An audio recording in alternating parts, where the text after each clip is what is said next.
गृहस्थ धर्म सर्वोपरि है। गृहस्थ धर्म से बढ़ करके कोई धर्म नहीं है। इसीलिए दरबार परिवार परंपरा को सबसे आगे और सर्वश्रेष्ठ मानता है। जिसने अपने परिवार को नहीं जाना, परिवार को नहीं समझा, वो समाज को क्या दे पाएगा? कुछ नहीं दे पाता है। बहुत बड़ी समस्या है। अच्छा, आप गृहस्थ हैं, अरे राम राम राम, फिर तो आपसे बात करना उचित नहीं है। आप गृहस्थ हैं, अरे उन्हीं गृहस्थों की जूठन खाते हो तुम सब साधु संत, उन्हीं की जूठन खाते हो, हमारी जूठन खाते हो तुम, और उन्हें ही सबसे नीच बताते हो। तुम्हें शर्म आनी चाहिए। ऐसे साधु संतों को शर्म आनी चाहिए जो गृहस्थों की जूठन खा के उनके बल पे जिंदा हैं और उनको नीच बताते हैं। राम हो, कृष्ण हो, बुद्ध हो, महावीर हो, जितने महापुरुष हो, शिव हो, विष्णु हो, महे कोई हो, ब्रह्मा हो, सब परिवार परंपरा का पालन करते हैं। उनकी पूजन करते हो जो गृहस्थ धर्म का पालन करते हैं, और गृहस्थों को नीच समझते हो। तुमसे बड़ा नीच कोई भी नहीं है। जय जय राधा रमण हरि। 4 चरण हैं जीवन के। एक, स्वयं को समझना, स्वयं में समाधानित होना, स्वयं में समाधान प्रस्तुत होना। स्वयं में जब समाधान हो जाता है तो व्यक्ति परिवार की तरफ मुड़ता है और परिवार में समृद्धि ला पाता है। और जब ऐसे परिवार में समृद्धि आ जाती है और ऐसे तमाम परिवार बन जाते हैं समृद्धि वाले, तो समाज बनता है, उसे समाज कहते हैं। फिर समाज में अभय आता है, क्योंकि सबके पास समृद्धि है। जब सबके पास समृद्धि होगी तो अभय अपने आप आएगा। तो समाज में समृद्धि ही अभय का कारण बनती है। और जब समाज में अभय आता है तब हम शोषण नहीं करते, तब हम प्रत्येक चीज़ को बचाते हैं, उसका शोषण नहीं करते। शोषण हम तब करते हैं जब हमें कमी लगती है अपने अंदर कि ये चीज़ कमी है, तब शोषण करते हैं। जब लगता है मेरे पास ज़्यादा है, हम दूसरों का पोषण करते हैं।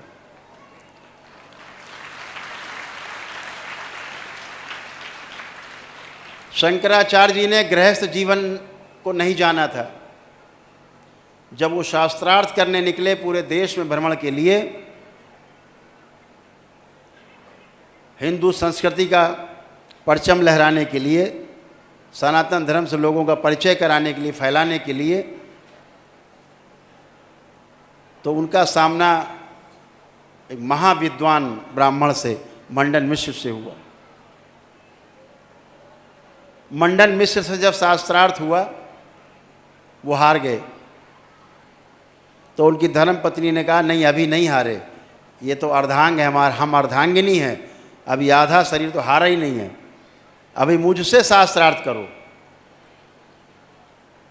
तो शंकराचार्य जी, आदि गुरु शंकराचार्य जी थे,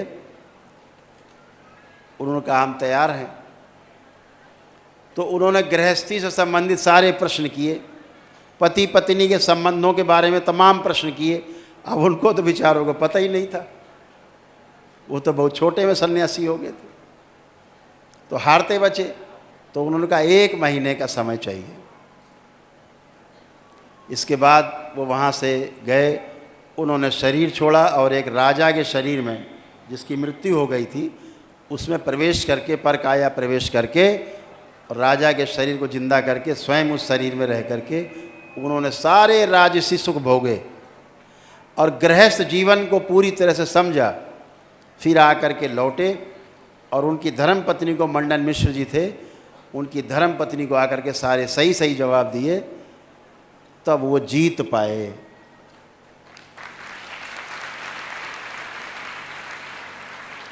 इसका क्या निकलता है संदेश?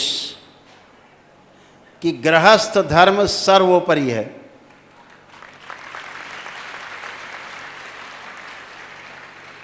गृहस्थ धर्म सर्वोपरि है। गृहस्थ धर्म से बढ़ करके कोई धर्म नहीं है। इसीलिए दरबार परिवार परंपरा को सबसे आगे और सर्वश्रेष्ठ मानता है। जिसने अपने परिवार को नहीं जाना, परिवार को नहीं समझा, वो समाज को क्या दे पाएगा? कुछ नहीं दे पाता। बड़े दुख के साथ कहना पड़ता है, अब ये महाकुंभ में रहे, बाबा का जन्म दिवस है तो यहाँ है, अपने लिए यही पूर्ण महाकुंभ है, बाबा का दरबार है, जन्मदिन है।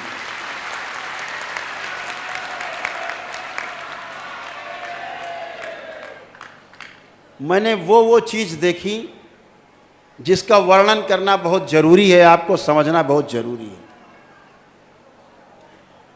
धर्म के सर्वश्रेष्ठ गुरु माने जाने वाले लोग जाति पाति के बंधन में ऐसे बंधे हुए हैं कि छोटा सा गांव का आदमी नहीं बंधा हुआ, इतना बंध गए हैं। उनके मुक्ति में सबसे बड़ी बाधा है। और इस मन से मैं कहना चाहूँगा, कभी मुक्ति नहीं होगी, ध्यान रखो। जो जाति पाति सीमा देश के बंधन में बंधता है वो कभी आगे नहीं जा सकता। आप बंधन अपना स्वयं बांध लेते हैं।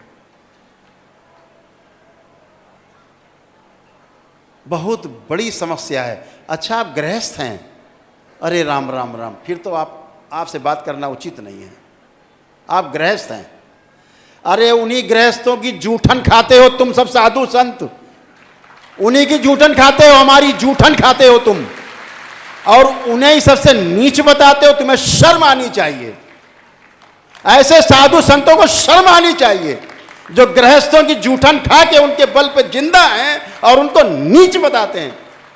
राम हो, कृष्ण हो, बुद्ध हो, महावीर हो, जितने महापुरुष हो, शिव हो, विष्णु हो, महे कोई हो, ब्रह्मा हो, सब परिवार परंपरा का पालन करते हैं। उनकी पूजन करते हो जो गृहस्थ धर्म का पालन करते हैं, और गृहस्थों को नीच समझते हो। तुमसे बड़ा नीच कोई भी नहीं है। नीचता की हद है। तुम सब गुरु नहीं, गुरु घंटा लो। तुम्हारी पोल खोलने के लिए इस दरबार का जन्म हुआ है।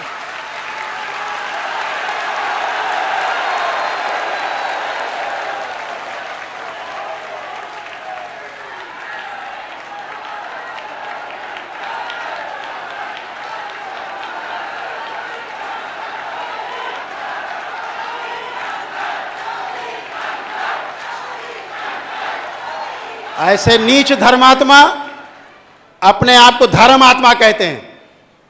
किसी पद पर बैठ जाने से आप धर्मात्मा नहीं हो जाते। अपने कर्मों से, अपने आचरण से धर्मात्मा बनते हो, बातों से नहीं। ये बातों से धर्मात्मा बनने चाहते हैं। ऐसे लोगों का समाज से बहिष्कार होना चाहिए। बहुत गहरा दुख होता है सुन करके जब ये कहते हैं अरे वो तो गृहस्थ है। अरे ये तो गृहस्थ है। तुम सन्यासी बने हो, उसी मां के कोख से पैदा हुए हो, उसी मां के रक्त से पैदा हुए हो। गृहस्थ नहीं होते तो तुम पैदा नहीं होते धरती पे। शर्म आनी चाहिए। उसी मां को गाली देते हो, मां के परिवार को गाली देते हो, तुम्हें शर्म आनी चाहिए। तुम साधु संत महामंडलेश्वर कहने लाने के लायक नहीं हो। तुम लोग पद लेने से कोई बड़े धर्मात्मा नहीं बन जाओगे। तुम ना धर्मात्मा हो, ना ज्ञानी बन जाओगे। अज्ञानी हो, अज्ञानी रहोगे। जिस प्रकार जीते थे गांव में जाति पाति में, आज उससे ज्यादा भयंकर जाति पाति का जहर लेकर के जी रहे हैं। ये मैंने पूरे महाकुंभ में देखा है। सड़े गली मानसिकता के लोग, सड़ी गली मानसिकता। ये संत हैं, ये साधु हैं जो गृहस्थों को गाली दें। राम भी गृहस्थ थे, उनके तलवे क्यों चाटते हो दिन रात? कृष्ण गृहस्थ थे, तलवे क्यों चाटते हो दिन रात कृष्ण के? वो भी गृहस्थ हैं। तब तो तलवे चाट के, भजन गा के, उनके कथावाचक बन के, ताता थैया करके आप उनका जूठन खाते हो और उन्हें सबसे नीच बताते हो। शर्म आनी चाहिए तुम सबको।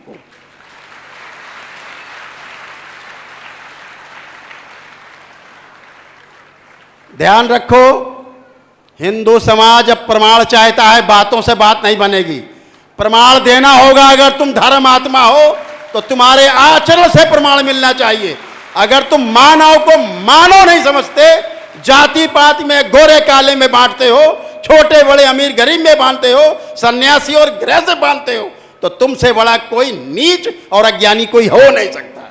दरबार ये घोषणा करता है कि तुम अज्ञानी हो,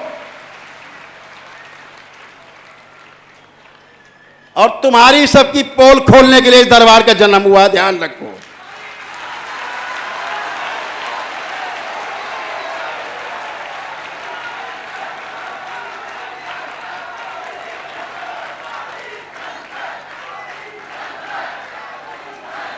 इस संसार को, भारत को, पूरे विश्व को अगर किसी ने दिशा दी है तो गृहस्थ लोगों ने दी है।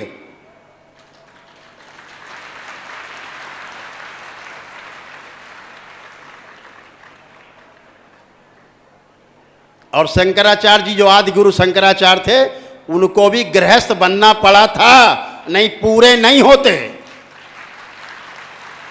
आप आदिगुरु शंकराचार्य की परंपरा को चैलेंज करते हो।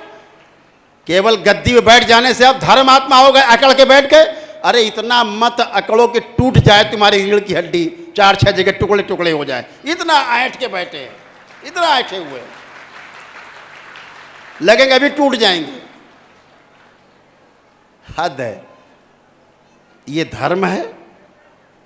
इसीलिए तुम्हारे इन गंदी आदतों की वजह से, कुकर्मों की वजह से हिंदू समाज पथभ्रष्ट हो रहा है।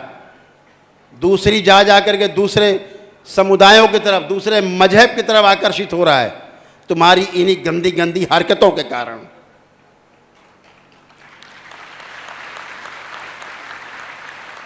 कहना यही चाहते हैं आप सबसे, आप गृहस्थ होकर के अपने आप को नीचा नहीं समझना है, इन सन्यासियों से अपने आप को ऊपर समझना है। आप इनसे ऊपर हो।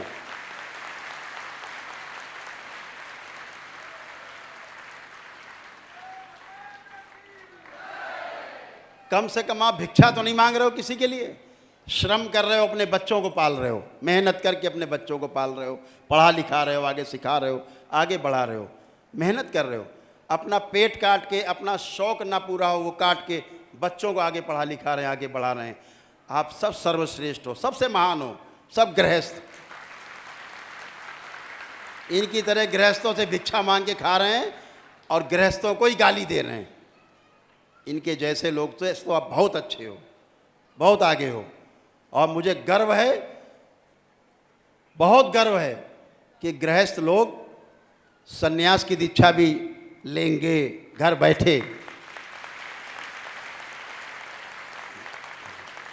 जैसे ही 15वां लेवल क्रॉस होगा तंत्र का, जो भी चाहेगा सन्यास की दीक्षा लेगा और घर रहते हुए लेगा।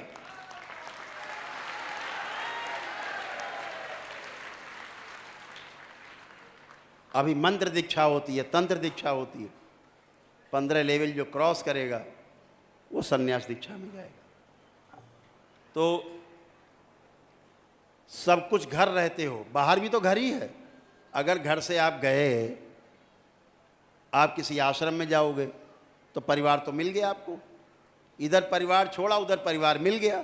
इसमें कौन सा बड़ा भारी बदलाव हो गया? इधर परिवार, उधर परिवार। यहाँ भाई बहन, वहाँ भी सब भाई बहन। यहाँ घर छोड़ा, वहाँ घर मिल गया, आश्रम हो गया। छूटता क्या है? मानसिकता सही होनी चाहिए। तो घर में ही सन्यास है, घर में अपने। उसके लिए नकली लोगों के पास जा करके भिक्षा मांगने की आवश्यकता नहीं है कि महाराज हमें दीक्षा दे दो। नकली लोगों से दूर रहना है। ये नकली लोग समाज को भ्रमित कर रहे हैं। पद की लड़ाई में, केवल पद की लड़ाइयाँ लड़ी जा रही हैं। मैंने पूरे देखा कुंभ में, सब पद के लिए मारा मारी है। किसी की मारा मारी ये नहीं कि श्रेष्ठता में आगे कौन जाएगा, टेलीविजन में कौन ज्यादा आएगा, इसकी मारा मारी है। कुछ भी बोलना है, उल्टा सीधा सड़ा गला कुछ भी बोलना है, वह चेहरा आ जाए। ऐसे ऐसे नकली लोग बन के घूम रहे हैं, पद चाहिए। ऐसे ऐसे लोग नाम लेने में शर्म आती है, बैठे हैं पदाधिकारी बन के, धर्म अधिकारी बन के, शर्म आती है।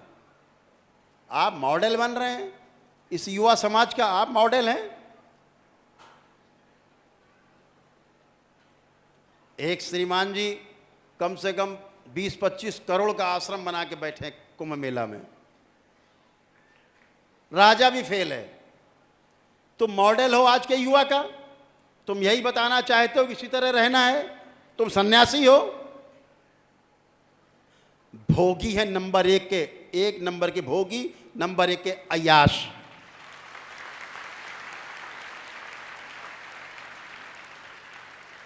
अपने जीवन काल में परिवार में खाने के लाले थे, देखा तो पागल हो गए, सोना चांदी लाद के घूम रहे हैं, सोने चांदी के महल बनाने में लगे हैं। ये भूखे नंगे लोग ये हमारे गुरु बनेंगे, हमारे नौकर कहलाने के लायक नहीं है।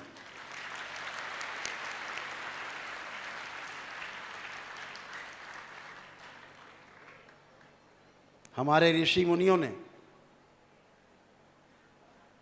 अपने अपने परिवारों के साथ, हमारे जितने ऋषि मुनि रहे सब गृहस्थ थे, सारे गृहस्थ, जिन्होंने इतने बड़े बड़े ग्रंथ लिखे हैं, जिन्हें पढ़ के बड़े भारी मठाधीश बनते हैं, ये सब वो सारे के सारे सब गृहस्थ थे, सब गृहस्थ थे।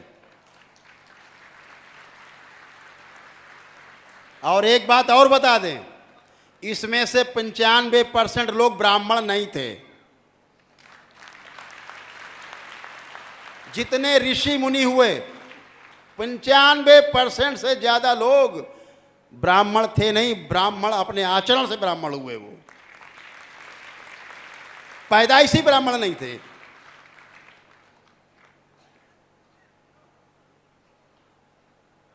ब्राह्मण मां के पेट से पैदा नहीं होता, पंडित मां के पेट से पैदा नहीं होता, क्षत्रिय मां के पेट से पैदा नहीं होता, शूद्र या वैश्य अपने मां के पेट से पैदा नहीं होता बन के। यहां आकर के जो आचरण करता है, उस आचरण के कारण उसको ये पदवी मिलती है, समाज देता है।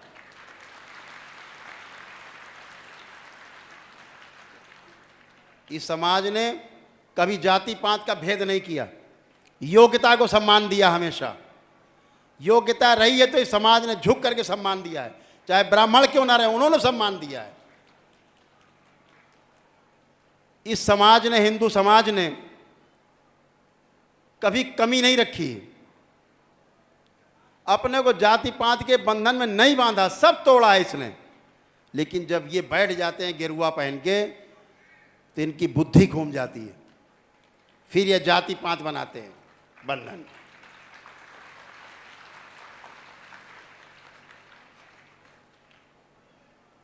इस तरह के लोग बैठे हैं समाज में,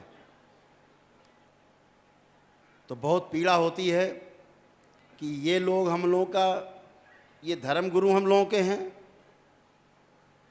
अरे तुम शर्म गुरु हो, तुम धर्म गुरु नहीं, शर्म करो तुम अपने ऊपर।